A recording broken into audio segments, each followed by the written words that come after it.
जय मसीह की। हम आप सबका स्वागत करते हैं एक बार फिर आज शाम के इस समय में राहे खुदा प्रोग्राम के मातहत हम आपका स्वागत करते हैं। आपको बरकत देना चाहते हैं आप खुश रहें, मुस्कुराते रहें, खुदा में बढ़ते जाएं।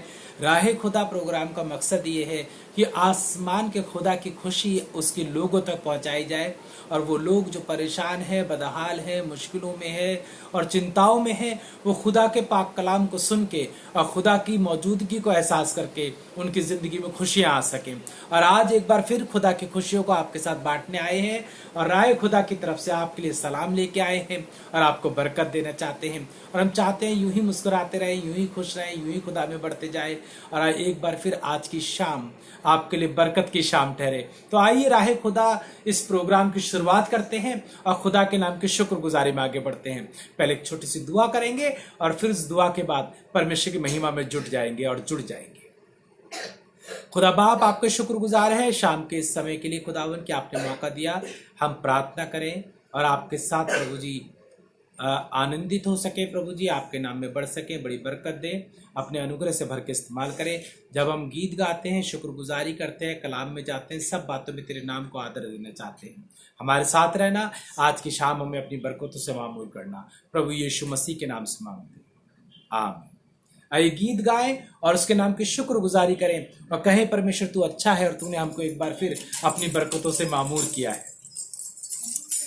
तेरा कलाम है ऐसे जैसे के अनमोल मोती, तेरा कलाम है ऐसे जैसे के अनमोल मोती, चिराग है कदमों के लिए और मेरे पाँव की ज्योति, चिराग है कदमों के लिए और मेरे पाँव की ज्योति, तेरा कलाम है जिंदगी मेरी, तेरा कलाम है जिंदगी मेरी, तू कितना खूबसूरत है यहोवा,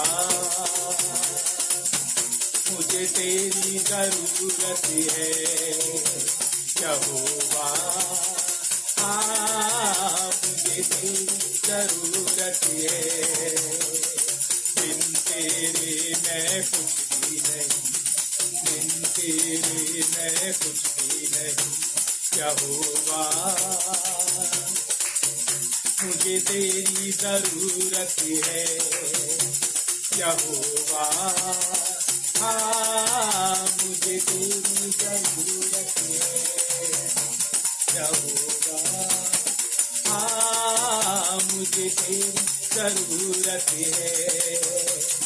प्यार तू करता कितना, प्यार तू करता कितना, तेरे हाथों में खुद ही मेरी सूरत है यहोवा,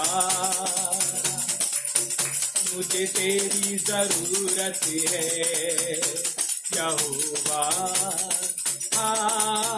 मुझे तेरी जरूरत है। और चाहिए और चाहिए तेरा जलाल हमें, और चाहिए और चाहिए और चाहिए तेरा जलाल हमें, और चाहिए। अपनी कुव्वत में आ, अपनी कुदरत में आ, अपनी कुव्वत में आ, अपनी कुदरत में आ, अपने जोर और शाहू जलाली में आ, अपने जोर और शाहू जलाली में आ, तेरी रूह का मसा हमें और चाहिए और चाहिए और चाहिए, तेरा जलाल हमें और चाहिए और चाहिए और चाहिए, तेरा जलाल हमें। अपनी कुव्वत में आ, अपनी कुदरत में आ, अपनी कुव्वत में आ, अपने जोर और शाहू जलाली में आ, अपने जोर और शाहू जलाली में आ, तेरी रूह का मसा हमें और चाहिए और चाहिए और चाहिए, तेरा जलाल हमें और चाहिए और चाहिए और चाहिए, तेरा जलाल हमें और चाहिए। रखवाला यीशु है रखवाला, रखवाला, यीशु है रखवाला। मांद शेरों की थी, डैनियल डाला गया, मांद शेरों की थी, डैनियल डाला गया। उसने शेरों के मुंह को था बंद कर दिया, उसने शेरों के मुंह को था बंद कर दिया, उसने शेरों के मुंह को था बंद कर दिया।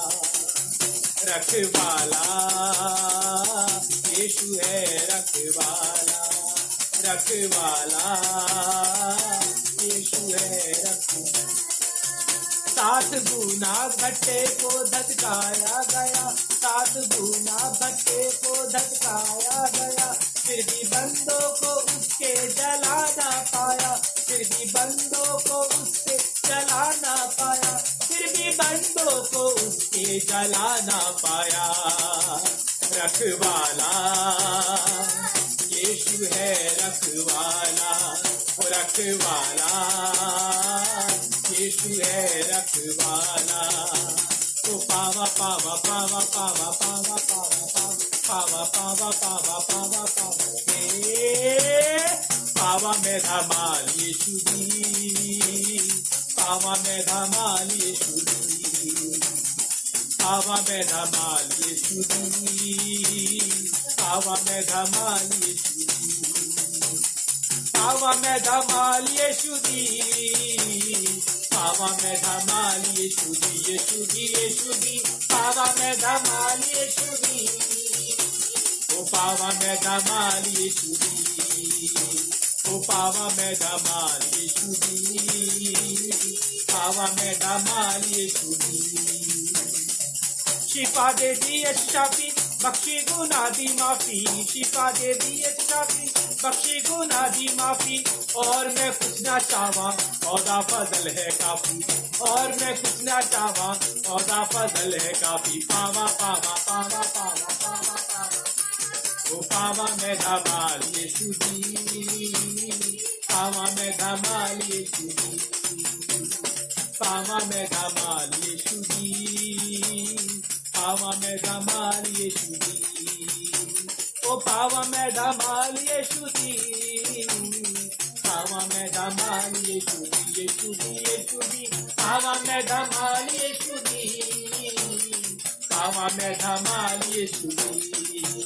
क्योंकि और चाहिए, और चाहिए, ओ तेरा जलाल हमें और चाहिए, तो बोलो और चाहिए, और चाहिए, तेरा जलाल हमें। अपनी कुव्वत में आ, अपनी कुदरत में आ, अपनी कुव्वत में आ, वो अपने जोर और शाहो जलाली में आ, तेरी रूह का मता में और चाहिए, और चाहिए, और चाहिए, तेरा जलाल हमें और चाहिए, और चाहिए, और चाहिए, तेरा जलाल हमें और चाहिए, और चाहिए, और चाहिए, तेरा जलाल हमें और चाहिए। रूह की मामूरी हमें और चाहिए, रूह की मामूरी हमें और चाहिए, तेरा फजल हमें और चाहिए। हाँ खुदावन, तेरा फजल, तेरी कुव्वत, तेरी हिम्मत, तेरी ताकत, तेरी हिकमत और तेरा वो रास्ता जो तूने मुझे दिखाया अभी चाहिए। मैं ये नहीं कहता कि मैं पा चुका हूं, बल्कि पाने के लिए दौड़ा चला जाता हूं, ताकि उस मुकाम को हासिल कर सकूं जो आसमान के खुदा ने मेरे लिए और आपके लिए और हम सब के लिए रखा है। हम सब चाहते हैं हम खुदा की नज़दीकी में जाएं, हम सब चाहते हैं हम खुदा की हजूरी में जाएं, हम सब चाहते हैं कि खुदा की वो बरकतों को हासिल करें जो खुदा ने हमारे लिए रख छोड़ी हैं। और आज की शाम में आप उन बरकतों को हासिल करने जा रहे हैं, आप खुदा की उस कुव्वत को हासिल करने जा रहे हैं। और आज एक बार फिर आपको महसूस होगा इस थोड़े से लम्हात में कि जिंदा खुदा है और अपने लोगों से मोहब्बत करता है। आइए एक छोटे बच्चे की ज़बानी एक छोटी सी प्यारी सी आयत सुने और बरकत पाए। मैं उसे अपने पास बुलाऊंगा और आज आप उसकी ज़बान से बरकत पाएंगे।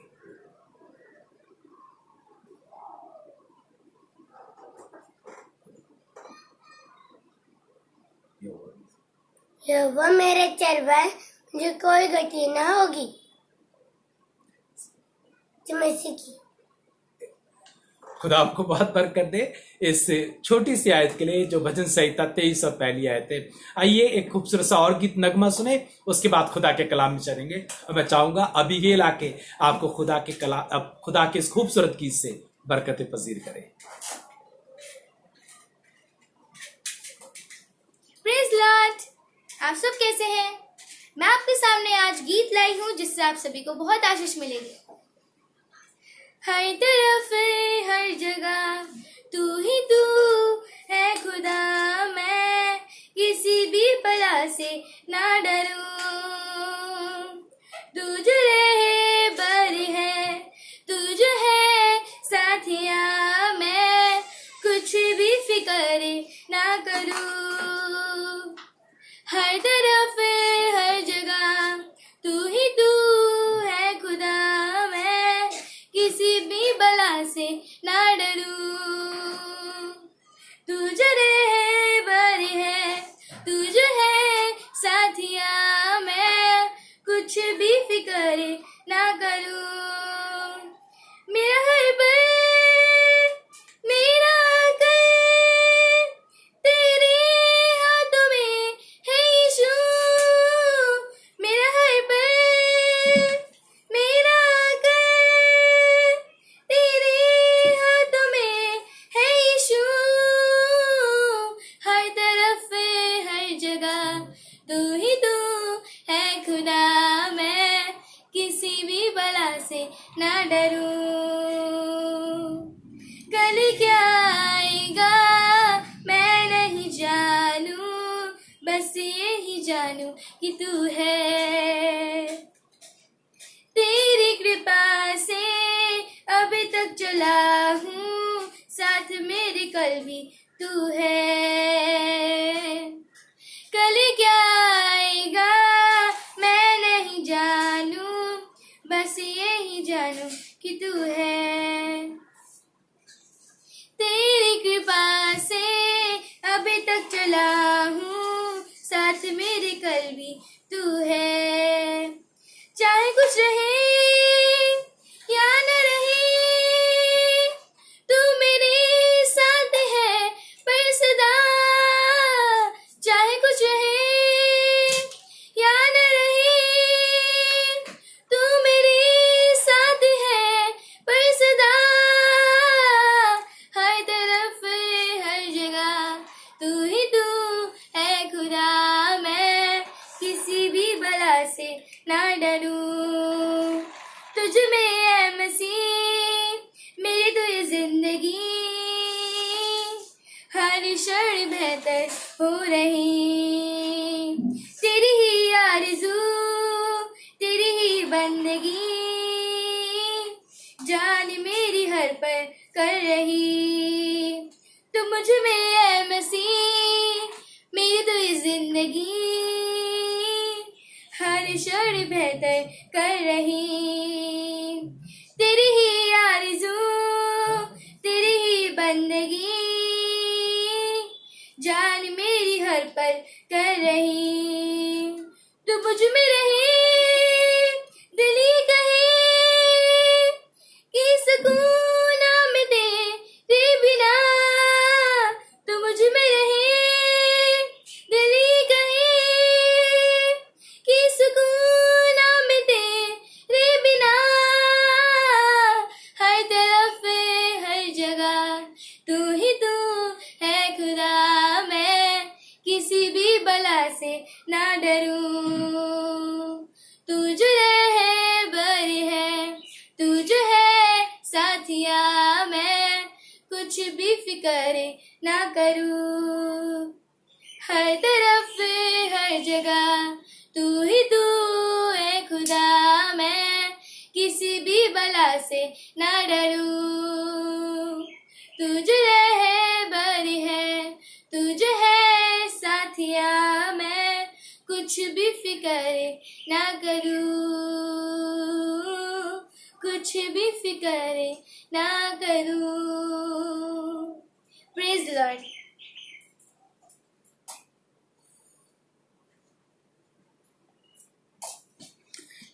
जय मसीह की। शुक्रगुजार इस खूबसूरत गीत के लिए, इस खूबसूरत नगमे के लिए कि खुदा ने हमें बरकत दी कि हम उस परमेश्वर के नाम की महिमा करें। शाम का ये वक्त जब खुदा के कलाम से हम वाबस्ता होने वाले हैं, खुदा के कलाम से कुछ बातों को सीखने वाले हैं और हम ये जानने वाले कि जिंदा खुदा कैसा खुदा है।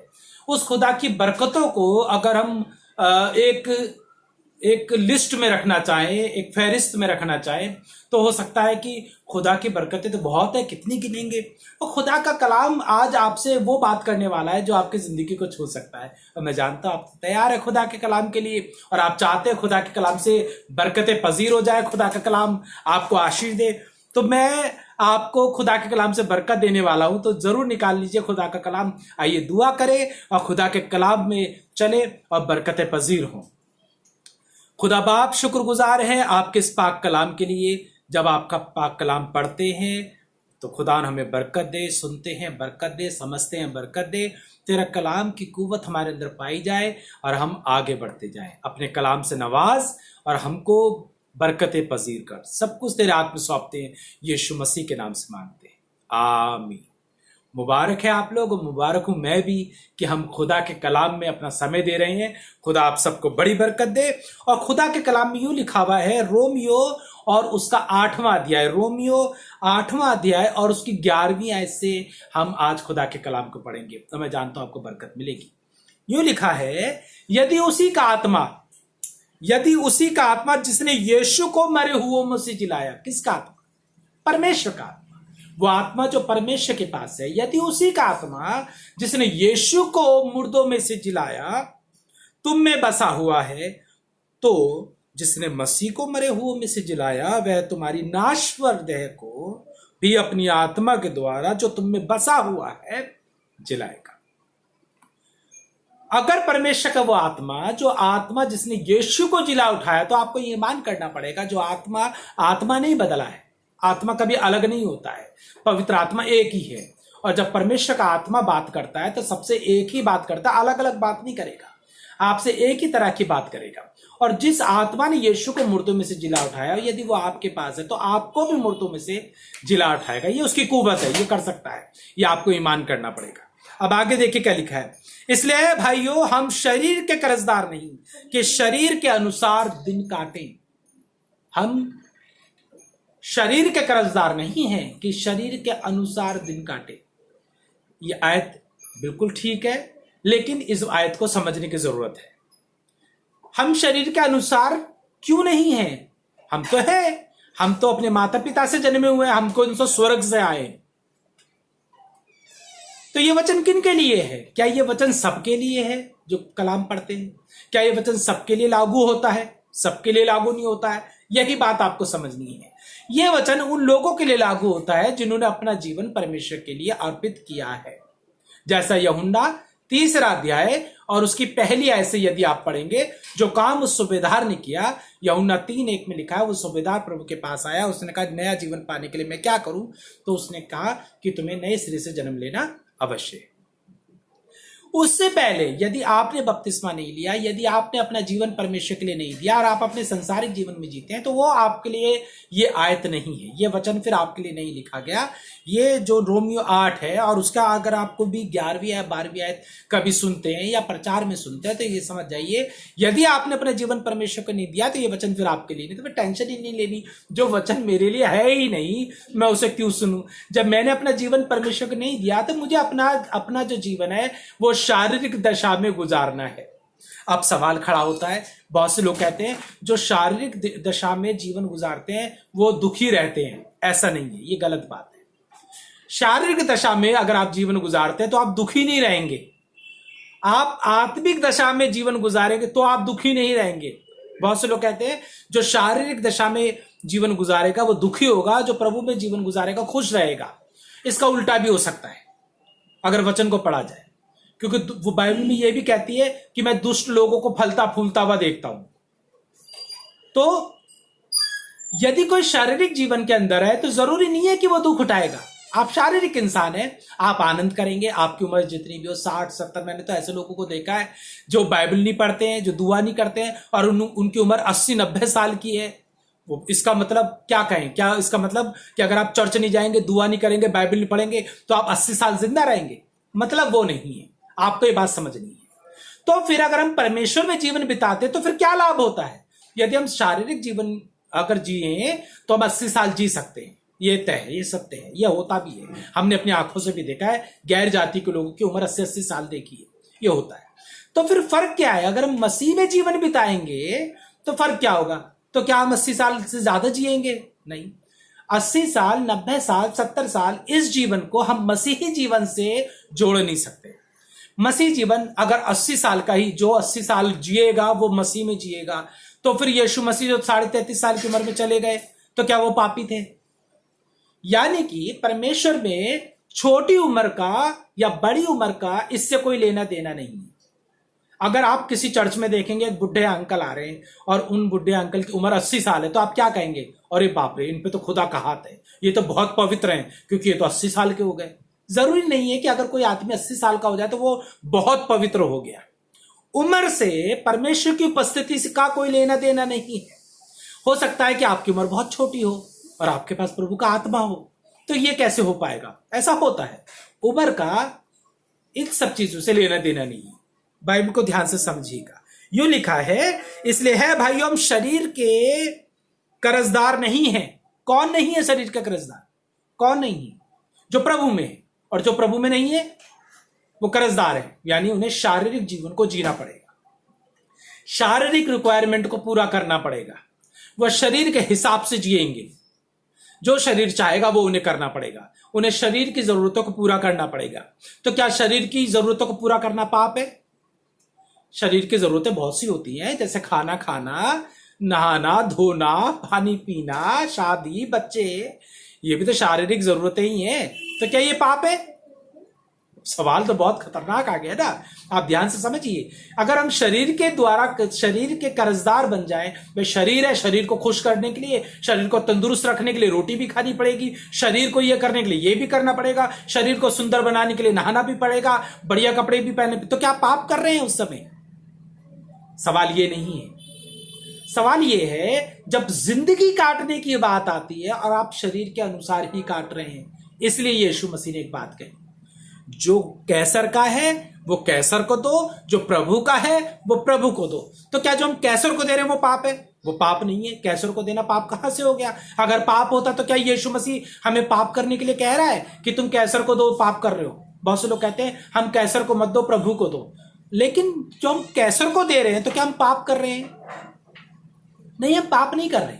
यीशु मसीह खुद कहता है जो कैसर का वो कैसर को दो, क्योंकि उसका अधिकार है उन चीजों पे।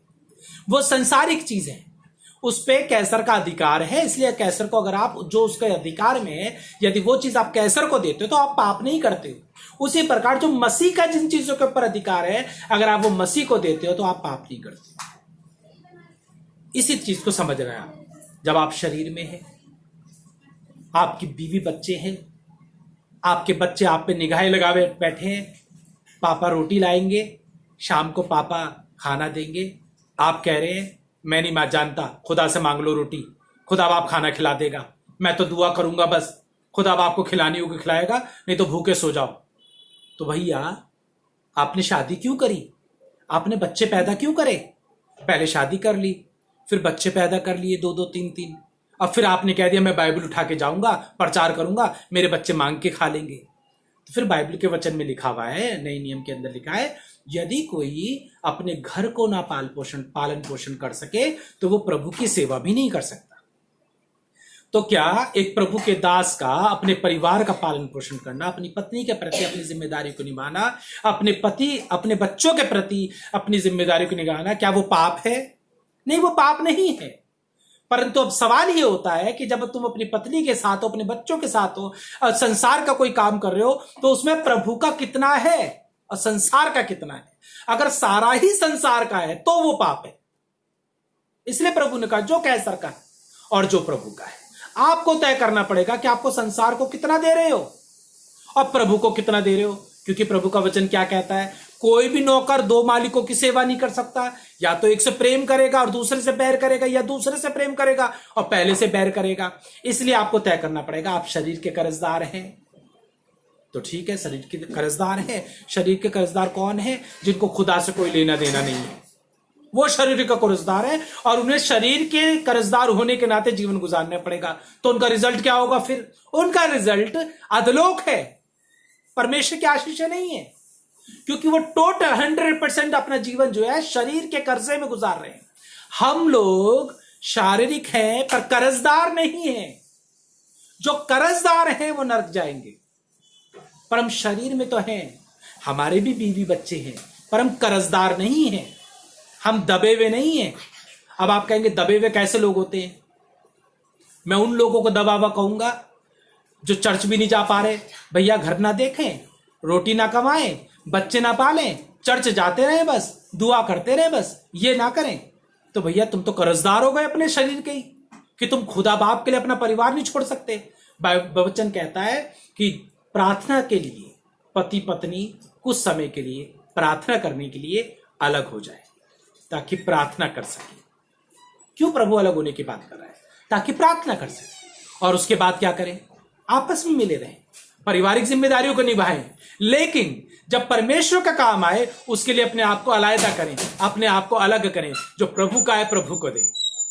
यदि आप कह रहे कि नहीं भैया घर भी तो करना है, बच्चे भी तो करने हैं, नौकरी भी तो करनी है, जिम्मेदारी भी तो आप कर्जदार हैं। अगर आप शरीर का कर्जदार है तो आप नरक में जाएंगे, आप खुदा से बरकत नहीं पाएंगे।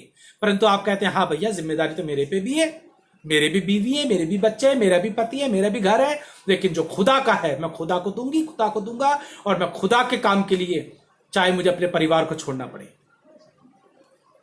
खुदा के काम के लिए चाहे मुझे इन सबको ताक पे रखना पड़े। एक अमीर आदमी यीशु मसीह के पास आया और उसने कहा बता स्वर्ग का राज्य पाने के लिए मैं क्या करूं? यीशु मसीह ने कहा जितनी बातें वचन में लिखी है सबको माना कर। उसने कहा हाँ वो तो मैं मानता हूं, और वेरी गुड, वो मानता भी था, वो वचन की बातों को मानता भी था। और फिर उसके बाद यीशु मसीह ने कहा ठीक है, जो कुछ तेरा है वो तू गरीबों को बांट दे और तू मेरे पीछे हो ले। तो लिखा है वो अमीर आदमी बड़ा उदास हुआ और लौट गया। तो यीशु मसीह ने कहा एक दौलतमंद आदमी का स्वर्ग में आना नामुमकिन है। एक सुई के नाके में से ऊंट निकल जाएगा, पर एक दौलतमंद आदमी खुदा के घर में नहीं जा पाएगा। अब आप समझिए इस बात को क्यों कहा गया। इसका मतलब जो इस क्रिश्चियन के पास बहुत सारे पैसे होंगे वो स्वर्ग नहीं जाएंगे, ये मतलब है इसका? ये मतलब नहीं है, गलत मत सोचिएगा। अगर ये होगा तो क्रिश्चियन, अब कहावत कुछ लोग चुटकुला भी बना दिया है, ईसाई लोग काम क्यों नहीं करते, ईसाई लोग नौकरी पे क्यों नहीं जाते, आलसी क्यों हो गए हैं? क्योंकि वो कह रहे हैं अगर ज्यादा पैसा कमा लिया तो स्वर्ग नहीं जा पाएंगे। वो आयत को तोड़िए मरोड़िए नहीं। कहने का मतलब यीशु मसीह का ये था अगर धन ही तुम्हारे लिए सब कुछ हो जाएगा तो तुम परमेश्वर के राज्य में नहीं जा सकते। जक्कई पैसे कमाता था, प्रभु इस बात से नाराज कोई था कि पैसे कमाता था जक्कई? प्रभु को इस बात से कोई शिकवा कोई था, कोई गिला कोई था? बस सवाल ये था वो गलत तरीके से कमाता था, बस धन धन धन, उसकी जिंदगी में पैसा ही सब कुछ था। लेकिन जब यीशु मसीह उसके पास आए तो उसने कहा प्रभु मैं अपनी आधी संपत्ति कंगालों को दे देता हूं, और अगर किसी से नाहक ले लिया है तो चौगुना लौटा देता हूं। तब प्रभु ने कहा कि इसने अपनी जिंदगी में जो धन सब कुछ था उसको मेरे लिए त्यागने को खड़ा है। तो कहा जक्कई आज तेरे घर में उद्धार आया है। अब ये मत सोचिएगा कि बहुत पैसे वाले कहां जाएंगे, वो नहीं जाएंगे स्वर्ग में। यीशु मसीह ने मना करा है कि एक धनवान स्वर्ग में नहीं जा सकता। ये कोई कहा था यीशु मसीह ने? आए धनवान, अगर तेरे दिमाग में धन धन भरा है तो तू स्वर्ग नहीं जा सकता, पर अगर तू कहता है खुदा मैं जितना भी कमाऊं लेकिन वो तेरे लिए होगा। बाइबल में एक किस्सा लिखा है, एक धनवान कहने लगा अपनी बखारियों को, कहने लगा मैं अपनी बखारियों को तोड़कर बड़ा करूंगा और उसको भर लूंगा और अपनी जान से कहूंगा आई मेरी जान खा पी और खुश रह, तेरे पास बहुत सालों के लिए बहुत कुछ है। तो आसमान से आवाज आई आए बेवकूफ, तेरी जान तो आज ही रात में ले ली जाएगी। तो क्या बखारियां बनाना गलत है? बिल्कुल नहीं। तो क्या उसमें अनाज भर लेना गलत है? बिल्कुल नहीं। पैसा जोड़ना गलत बात है? बिल्कुल नहीं। पर यह कहना आई मेरी जान तेरे लिए बहुत सालों तक है, ये गलत है। खूब पैसा जोड़िए, खूब बखारियां बनाइए, लेकिन कहिए आए खुदावन तेरा फजल मुझ पे बना रहे, तेरी कुव्वत बनी रहे। अब मेरे लिए पैसा नहीं बल्कि तू ही बड़ा है। खुदावन ऐसा पैसा बहुत देगा, बहुत देगा आपको पैसा, खूब पैसा रहेगा। याद रखिएगा शरीर में रहिए, उसके कर्जदार मत बनिए। इसलिए वचन कहता है, इसलिए है भाइयों हम शरीर के कर्जदार नहीं है, शरीर में तो है, कर्जदार नहीं है शरीर के। ये लिखा है ना ही कि शरीर के अनुसार, कि हम शरीर के अनुसार दिन काटें। किसके अनुसार दिन काटना है? परमेश्वर के अनुसार। रहना किस में? जिस्म में रहना है। अब आप ये कहेंगे नहीं नहीं, ये आयत हमें समझ आ गई दूसरे तरीके से, इसमें लिखा है हम शरीर के अनुसार दिन नहीं काटेंगे। अब आप अपनी सेकंड फ्लोर पे जाएंगे और छत से कूद जाएंगे। आप कहेंगे अब मैं शरीर के अनुसार दिन नहीं काटूंगा, मैं आत्मा में दिन काटूंगा, मैं आत्मा मन के हवा में जाऊंगा। अरे ये कोई कह रहे हैं भाई, ये कोई कहना चाह रहे हैं। मतलब ये है आप शरीर में रहिए, बीवी बच्चों के साथ रहिए, परिवार के साथ रहिए, लेकिन अपने संसारिक जीवन और अपने शारीरिक जीवन के गुलाम बन के मत रहिए। जो खुदा का है वो खुदा को दीजिए, और जो खुदा का हिस्सा है वो खुदा को देना चाहिए। अपने दिन का 10वां भाग खुदा को देना चाहिए, नौकरी का 10वां भाग खुदा को देना चाहिए, कमाई का 10वां भाग खुदा को देना चाहिए, हर चीज का 10वां भाग खुदा को देना चाहिए। हम ये कोई कह रहे हैं कि आप अपनी खुशियां छोड़ दीजिए। अरे खुशियां मनाइए ना, पर जो खुदा का वो भी तो खुदा को दीजिए। यही तो बरकत है। अगर आप शरीर के कर्जदार हो जाएंगे तो आप उसी के अनुसार दिन काटेंगे। देखिए क्या लिखा है, इसलिए कि जितने लोग परमेश्वर की आत्मा के चलाए चलते हैं वो ही परमेश्वर के पुत्र हैं। जो परमेश्वर की आत्मा के अनुसार चलाए चलते हैं वही परमेश्वर के पुत्र हैं। तो जो आत्मा का चलाए चलता है, क्या वो बीवी के साथ रहता है? हाँ रहता है। ना रहता होता तो खुदा बाप अब्राहम से कहता कि अपनी औरत सारा को बोल दे मुझे तेरे से कोई लेना देना नहीं, मैं तेरा खुदा हूं।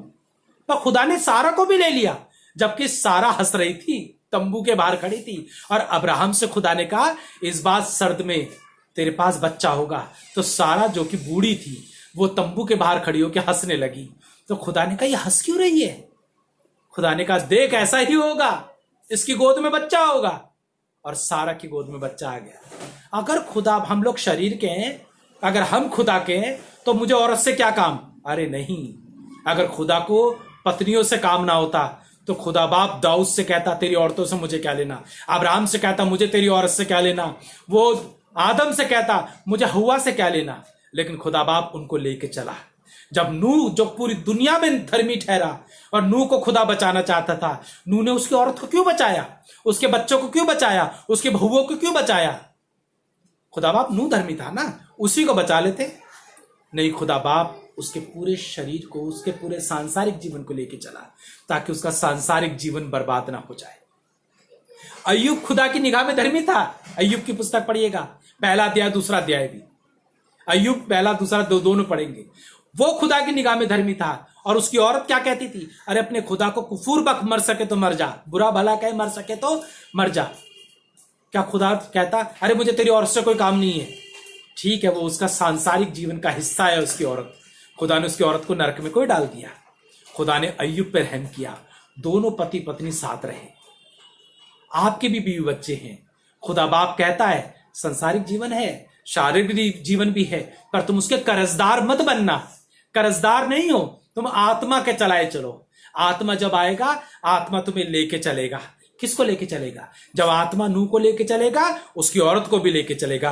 अय्यूब को लेके चलेगा, उसकी औरत को भी लेके चलेगा। वो दाऊद को लेके चलेगा, उसकी औरत को, अबीगैल को भी लेके चलेगा। जब खुदा करू आएगा, जब खुदा करू आपके घर में आएगा, पतियों आपकी पत्नियों को भी लेके चलेगा। आए पत्नियों, जब खुदा करू तुम्हारे पास आएगा तो तुम्हारे निकम्मे पतियों को भी लेके चलेगा। आप कहेंगे निकम्मा क्यों कहा? बाइबल में लिखा है अगर औरत प्रार्थना करने वाली होगी तो अपने अविश्वासी पति को अपने जीवन के द्वारा जीत लेगी। अगर पति विश्वासी होगा तो अपनी अविश्वासी पत्नी को अपने विश्वास के द्वारा जीत लेगा। क्यों? क्योंकि जब आत्मा के चलाए चलोगे तो वह आपका पूरे परिवार को लेके चलेगा। तो देखिए क्या लिखा है, क्योंकि तुमको दासत्व का आत्मा नहीं मिली कि फिर भयभीत हो, परंतु लेपालकपन की आत्मा मिली है, जिससे है अब्बा है पिता कह के पुकारते हो। आत्मा आप भी हमारी आत्मा के साथ गवाही देता है कि हम परमेश्वर की संतान है, और यदि संतान है तो वारिस भी, वरन परमेश्वर के वारिस और मसीह के संगी वारिस हैं, कि जब हम उसके साथ दुख उठाएं तो उसके साथ महिमा भी पाएं। उसके साथ महिमा भी पाएं। ये परमेश्वर का अनुग्रह। अय्यूब का सब कुछ चला गया, परमेश्वर ने दुगने रूप से उसको वापस कर दिया। जब आप अपने इस छोटे से जीवन में, कौता जीवन में, उर्दू में बोलते हैं छोटा जीवन, कौता जीवन, कौते जीवन में जब आप खुदा को इज्जत देंगे तो आसमान का खुदावन देखेगा कि तुमने अपनी जिंदगी से बढ़कर खुदा को आगे रखा है, तो खुदा बाप आपके खानदान को बरकत देगा। अगर खुदा बाप आपका खानदान बचाना नहीं चाहता तो आपको चुनता भी नहीं। उसने आपको चुना है, आपको अपना आत्मा दिया है, पर वो आपसे एक शर्त रखता है, तुम शरीर के कर्जदार नहीं हो कि शरीर की मर्जी पे चलो, तुम आत्मा के चलाए चलना। आत्मा तुम्हें बताएगा, आत्मा अगुवाई करेगा। प्रभु का आत्मा आएगा, कभी नहीं कहेगा बीवी को छोड़ दे, बच्चों को छोड़ दे, घर बर्बाद, घर को छोड़ दे, मेरे पीछे चल ले। आत्मा कहेगा अपने परिवार को ले, एक भी खुर ना छोड़, अब मेरे पीछे चल।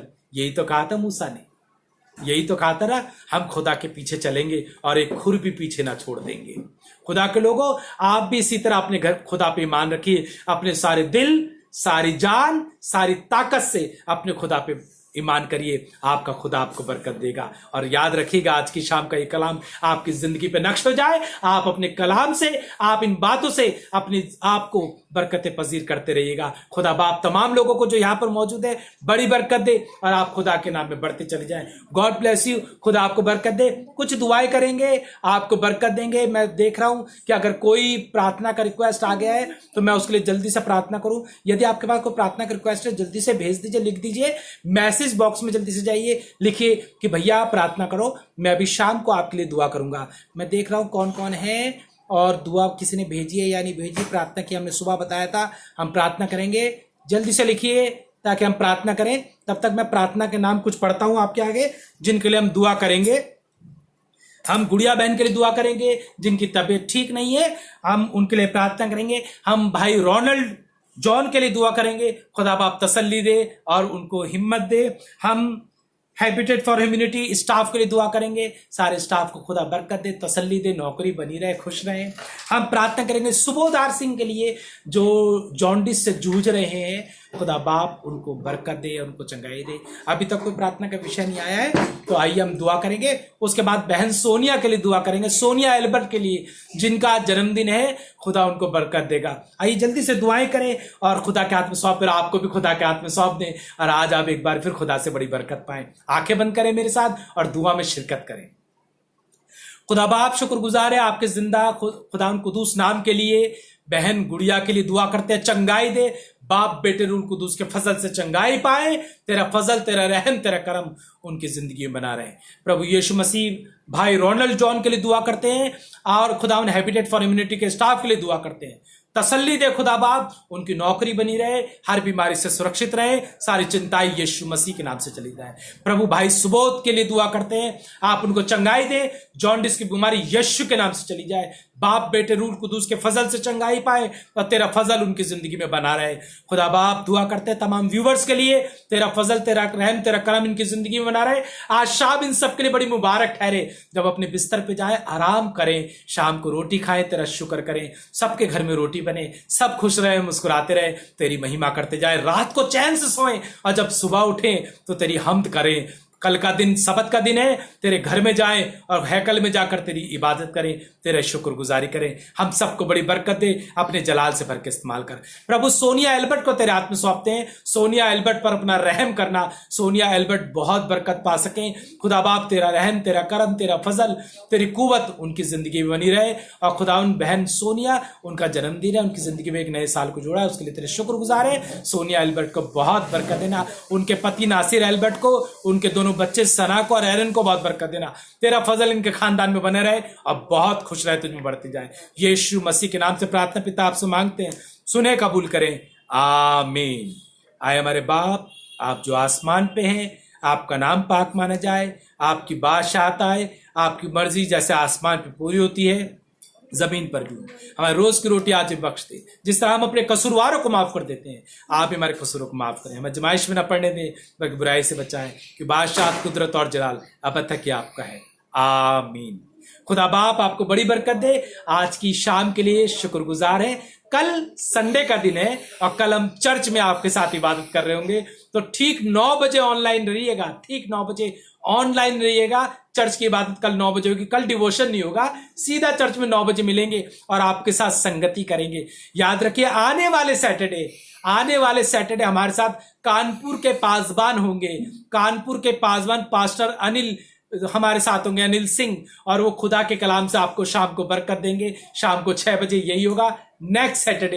तो याद रखिए, भूलिएगा मत, नेक्स्ट सैटरडे बड़ी बरकत मिलेगी जब कानपुर के पासवान पास्टर अनिल सिंह आपके बीच में होंगे और आपको खुदा के कलाम से बरकत दे रहे होंगे। तो उस दिन भी आप बड़ी बरकत पाने वाले हैं। और अगर दुआओं की दरख्वास्तें हो तो तैयार रखिएगा, खुदा के बहुत अच्छे खादिम में आपकी जिंदगी में बड़ा काम होने वाला है। आज आपको बड़ी बरकत दी है, आपके साथ मिलकर बड़ी बरकत मुझे भी मिली है। खुदा आपको बहुत बरकत दे, मुस्कुराते रहे, खुश रहे, यूं ही बढ़ते जाए। कल 9 बजे हम चर्च में मिलेंगे और आपके साथ संगति करेंगे। गॉड ब्लेस यू, मुस्कुराते रहे, खुश रहे। हमारे प्रोग्राम को शेयर करना ना भूले।